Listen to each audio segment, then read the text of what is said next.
بسم اللہ الرحمن الرحیم۔ شروع اللہ کے نام سے جو بڑا مہربان نہایت رحم والا ہے۔ وہ یکتا ہے اور نیک لوگوں کا ولی ہے۔ میں گواہی دیتا ہوں کہ اللہ کے سوا کوئی عبادت کے لائق نہیں۔ وہ اکیلا ہے، اس کا کوئی شریک نہیں۔ اور میں یہ بھی گواہی دیتا ہوں کہ حضرت محمد الرسول اللہ صلی اللہ علیہ وآلہ وسلم اللہ کے بندے، اس کے رسول اور آخری نبی ہیں۔ یا میرے اللہ میرے نبی حضرت محمد مصطفیٰ صلی اللہ علیہ وآلہ وسلم پر اور ان کی آل پر اور ان کے تمام صحابہ اکرام رضی اللہ تعالی عنہم اجمعین پر اپنی خاص رحمتیں، برکتیں اور سلامتی نازل فرما۔ میرے بھائیوں اور دوستوں، میری ماؤں بہنوں، بیٹیوں، آج آپ کے سامنے قرآن مقدس کی ایک بڑی پیاری صورت ہے، سورۃ رحمان، جو کہ پورے قرآن کا سہرا ہے، پورے قرآن مجید کی زینت ہے۔ آج کل اس دور کے اندر لیٹسٹ ٹیکنالوجی اور لیٹسٹ قسم کی جو آج کل سوچ ہے لوگوں کی، اور جو ڈاکٹر جو اسپیشلائزیشن کر رہے ہیں، جس مرض پر ان کو عبور حاصل نہیں ہوتا اور وہ اس وقت سوچ کر تھک جاتے ہیں، تو اس کے بعد قرآن مجید کی اس صورت کا سہارا لیتے ہیں۔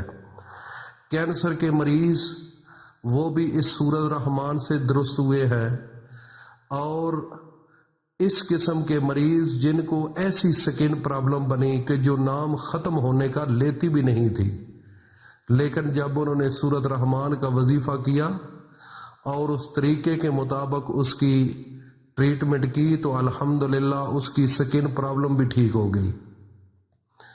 اور اس کے علاوہ کافی لوگ ایسے ہیں کہ جن کو گھروں کے اندر حسد کرنے والے ان کے پیچھے لگ جاتے ہیں اور ان کے اوپر جادو کرتے ہیں۔ اس کے علاوہ جن اور سایہ ہو جاتا ہے، جنوں کا حملہ ہو جاتا ہے، جادو لوگ کرتے ہیں، کالا ہو یا کوئی بھی ہو۔ تو ان سب سختیوں کے خلاف سورۃ رحمان ایک بہت بڑی طاقت کی مالک ہے، جو کہ ان سب چیزوں کو وہ رد کر دیتی ہے اور اس کا اثر زائل کر دیتی ہے۔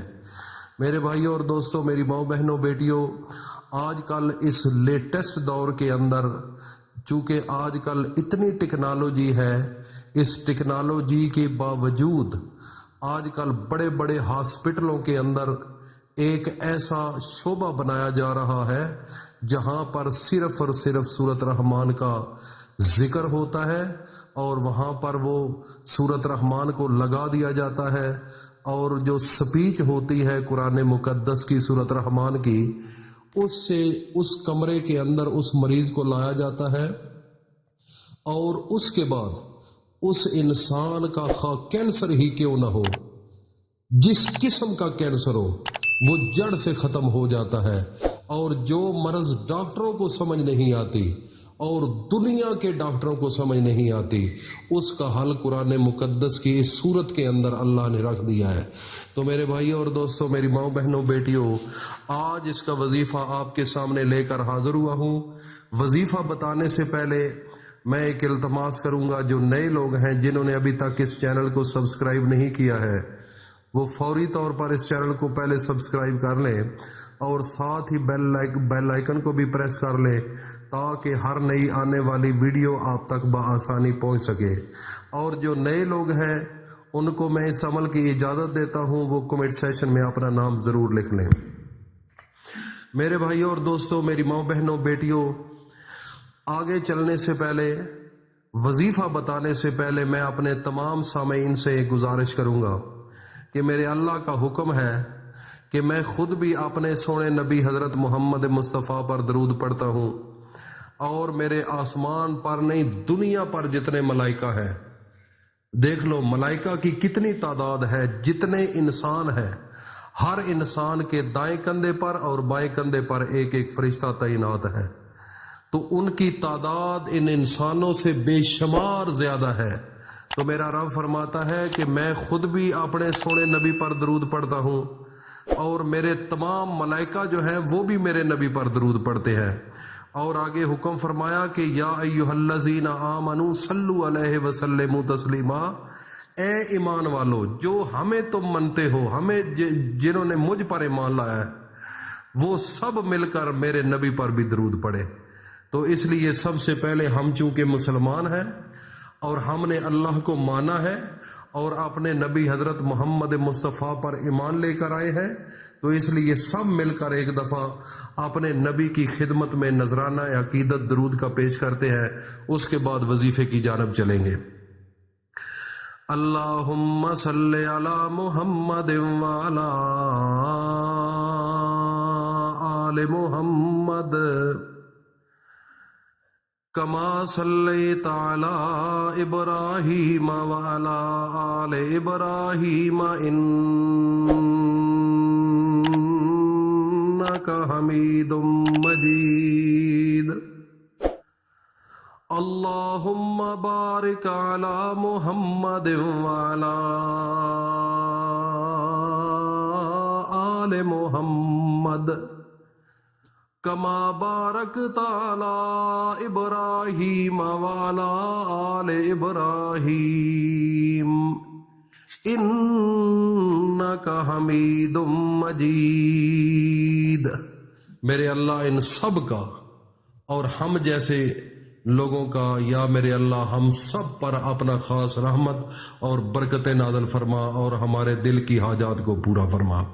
میرے بھائیوں اور دوستوں، میری ماں بہنوں بیٹیوں، وظیفہ یہ ہے، آپ نے ایک پانی کی بوتل لے لینی ہے اور پانی کی بوتل کو سامنے رکھ کر اپنے سونے نبی حضرت محمد مصطفیٰ پر 3 بار درود شریف پڑھنا ہے اور درود ابراہیمی، پھر اس کے بعد 41 مرتبہ سورت رحمان اور 41 مرتبہ سورت تغابن۔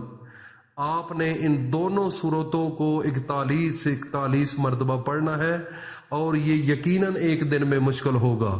اگر آپ کے گھر کے فرد بہت زیادہ ہیں تو آپ ایک دن میں بھی پڑھ سکتے ہیں، ورنہ آپ آج پڑھ لیں، کل پڑھ لیں، پرسوں پڑھ لیں۔ جب 41 مرتبہ سورت رحمان اور سورت تغابن پڑھ لیں گے تو آخر میں پھر درود شریف پڑھ کر آپ نے اس پانی کے اوپر دم کر لینا ہے، کیونکہ ایک آدمی سے تو پڑھا نہیں جا سکتا۔ گھر کے اندر جتنے فرد ہیں وہ بھی پڑھ سکتے ہیں، اگر گھر کے فرد نہیں تو کوئی ہمسایہ یا کوئی آپ کا دوست، اس کو آپ بلا کر پڑھ سکتے ہیں۔ تو اس کے پانی کے اوپر دم کر لینا ہے، گھر کے اندر وہ پانی رکھ لینا ہے۔ جب کھانا پکاؤ تو اس میں تھوڑا سا پانی ڈال لیا، ہانڈی کے اندر آٹا گوندو تو اس کے اندر تھوڑا سا ملا لیا، اور اس سے نہانا نہیں ہے، اور تھوڑا سا پانی پلا بھی سکتے ہیں۔ جو مریض ہے، جس کو کچھ بھی پرابلم ہے گھر کے اندر، خواہ جادو کا اثر ہے، سایہ ہے، ٹونا ہے اور جنات کی شکایت ہے، اس کے علاوہ کوئی آپ کے پیچھے پڑا ہوا ہے یا کوئی بیماری ہے، رزق کی کمی ہے، کوئی تکلیف ہے دنیا کی، آپ کا کام ہے اس پانی کا استعمال کرنا۔ اپنی ہانڈی کے اندر بھی، اپنی روٹی جب آٹا گوندتے ہیں تو اس وقت بھی، اور تھوڑا سا پانی پلانا بھی ہے، اور اس کے بعد وہ پانی اپنے پاس رکھ لینا ہے۔ جب ضرورت پڑے اس پانی کا آپ استعمال کر سکتے ہیں۔ تو یہ وظیفہ بہت طاقتور وظیفہ ہے میرے بھائی۔ جن لوگوں نے یہ عمل کر کے گھر پانی رکھ لیا ہے، ان کے گھروں سے تمام بیماریاں ختم ہو گئی ہیں، اور جنات کے اثر ختم ہو گئے ہیں، جادو کے اثر ختم ہو گئے ہیں۔ اللہ نے ان پر اتنا کرم کیا ہے، اتنا کرم کیا ہے، وہ پہلے کچے مکانوں میں، عام مکانوں میں رہا کرتے تھے، آج کوٹھیوں کے مالک ہیں۔ ان کے پاس بڑی بڑی گاڑیاں ہیں، بڑی بڑی ان کی فارن ملکوں میں وہ ٹور لگا چکے ہیں۔ اس کی پیچھے طاقت کیا ہے؟ سورت رحمان اور سورت تغابن۔ میرے بھائی، اول و آخر اپنے سونے نبی پر درود پڑھ کر آج ہی یہ عمل کرو، انشاءاللہ آج سے آپ کی زندگی بدل جائے گی۔ اور صدقہ جاریہ سمجھ کر دوستوں میں بھی شیئر کرو تاکہ ہر انسان اس سے استفادہ حاصل کرے۔ اللہ پاک ہم سب کا حامی و ناصر ہو۔ السلام علیکم ورحمۃ اللہ وبرکاتہ۔